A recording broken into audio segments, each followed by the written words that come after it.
Off the coast of Cilacap, Java, a group of divers surfaces with a discovery that immediately draws the attention of Indonesian naval authorities.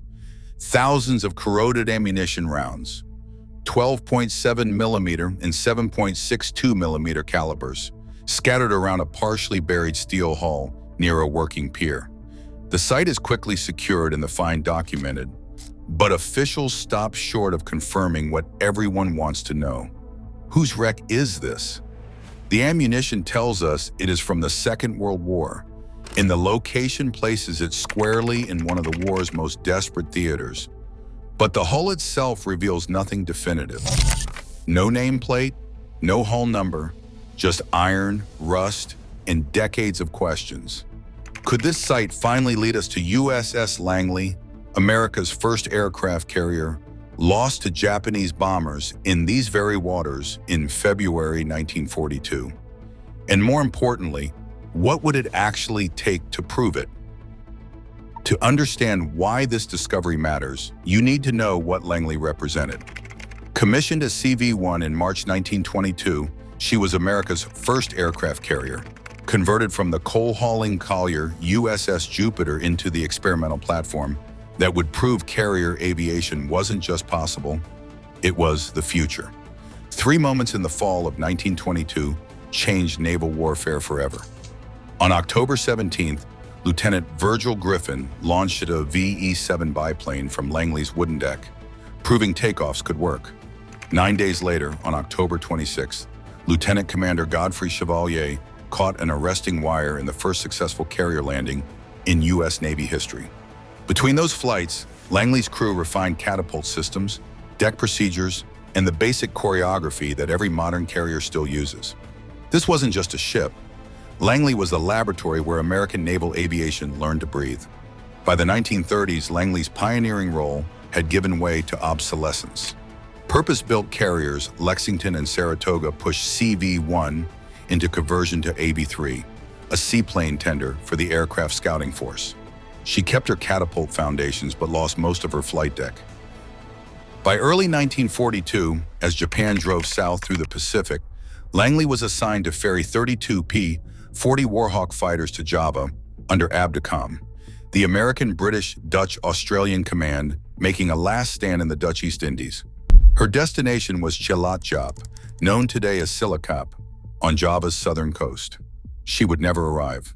On February 27, 1942, Langley was roughly 75 miles south of Java, escorted by the destroyers Whipple and Edsall, when Japanese bombers found her.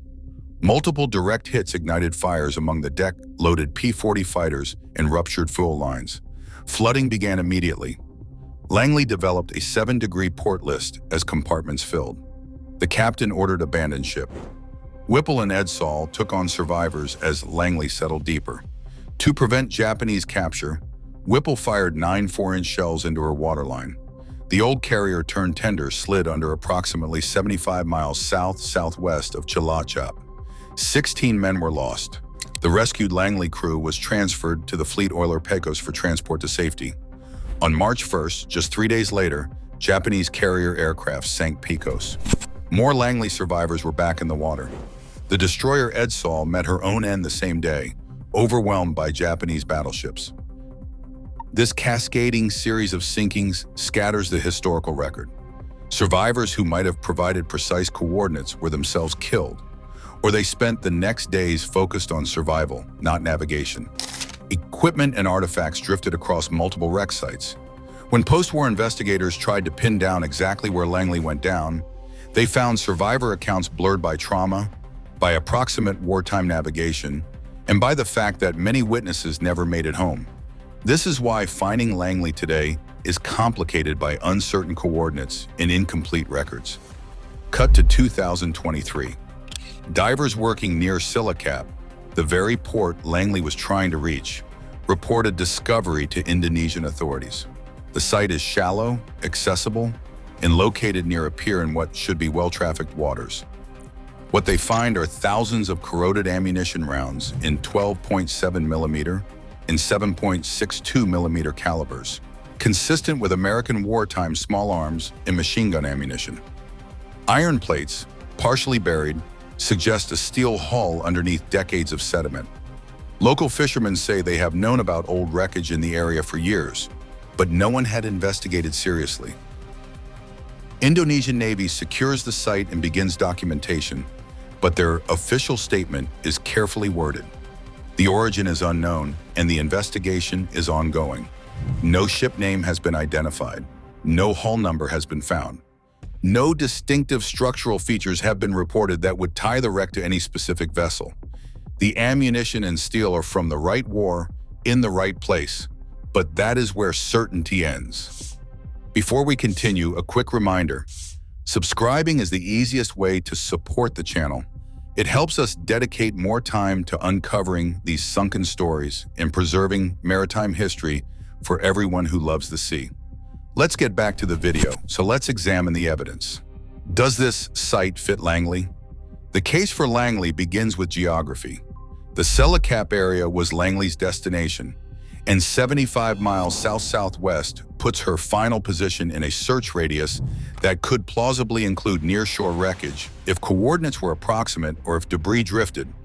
The ammunition calibers, 12.7 millimeter 50 caliber and 7.62 millimeter, are consistent with World War II-era American weapons that would have been aboard Langley or stored at Allied facilities around Cilacap during the evacuation. The shallow, accessible location matches some survivor descriptions of the sinking occurring in relatively shallow water for a capital ship. But the case against is equally strong. No diagnostic artifacts have been reported, no AV-3 hull markings, no seaplane handling equipment, no catapult remnants from her carrier days. The Naval History and Heritage Command and the Dictionary of American Naval Fighting Ships list no verified wreck location for Langley. The ammunition could just as easily come from port defense positions, other Allied vessels scuttled during the chaotic Java evacuation, Japanese occupation-era dumps, or post-war ammunition disposal. The reported wreckage scale may be smaller than Langley's 530-foot length and 55-foot beam would suggest. Without seeing distinctive structural features, such as the cut-down flight deck profile, tender-specific crane mounts, or builder's plates, there is simply no way to confirm identity. The honest verdict: this is an unconfirmed lead. It refocuses attention on Cilacap as a priority search area, but it does not prove anything yet. Java's southern coast is not kind to wreck hunters. Monsoon-driven sedimentation has spent 80-plus years burying anything that sits on the bottom. Visibility in these waters is poor, turbid, and sediment-heavy, with survey conditions limited to narrow weather windows. The energetic surf zone means wave action constantly shifts sand and silt, burying low-profile wreckage or breaking it apart over decades. Industrial port activity, including dredging, construction, and heavy fishing traffic, disturbs sites and scatters debris. Shallow tropical waters accelerate corrosion and biological fouling, obscuring structural details that might identify a wreck. Wartime coordinates were often approximations taken under combat stress, and coastal landmarks have changed dramatically since 1942. Systematic sonar surveys of hundreds of square miles of coastline are prohibitively expensive without focused funding. Even if you find a wreck, as the 2023 divers apparently did, turning scattered iron and ammunition into a confirmed identity requires resources, time, and expertise that are not always available. So what would it actually take to confirm this wreck, or any wreck, as Langley? You would need structural identifiers that are unmistakably hers. That means finding evidence of her AV-3 configuration, the cut-down flight deck from her carrier days, and seaplane tender-specific fittings, crane mounts or handling gear, or remnant catapult foundations that survived the conversion, hull plates stamped with her hull number, or builder's marks from the Norfolk Navy Yard, dimensions that match her 530 feet length overall and her 11,500-ton displacement. The evidentiary workflow would start with multi-beam sonar and magnetometer surveys to map intact structure and rule out natural features. Next, an ROV equipped with high-resolution cameras would document diagnostic features, looking for those builder's plates, measuring key dimensions, and photographing unique equipment layouts. Those images would then be cross-referenced against Naval History and Heritage Command photographs from Langley's service life and her detailed specifications in the Dictionary of American Naval Fighting Ships. Only after expert verification would any identification be announced. Anything less is speculation. Could the Cilacap site lead us to Langley? Yes, it's a legitimate clue that deserves proper investigation. Does it prove the wreck is Langley? No. Without diagnostic evidence, the site remains unidentified.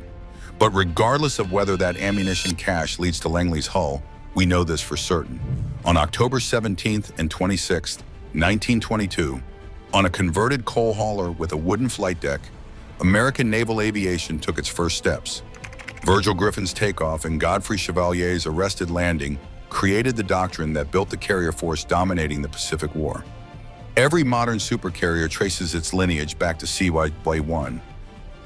Knowledge of the Cilacap area, dive logs, or family records from Langley's crew will be forwarded to the Naval History and Heritage Command as credible information.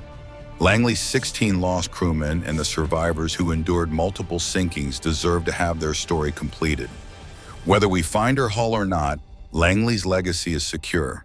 She was the ship that taught America's Navy how to fly.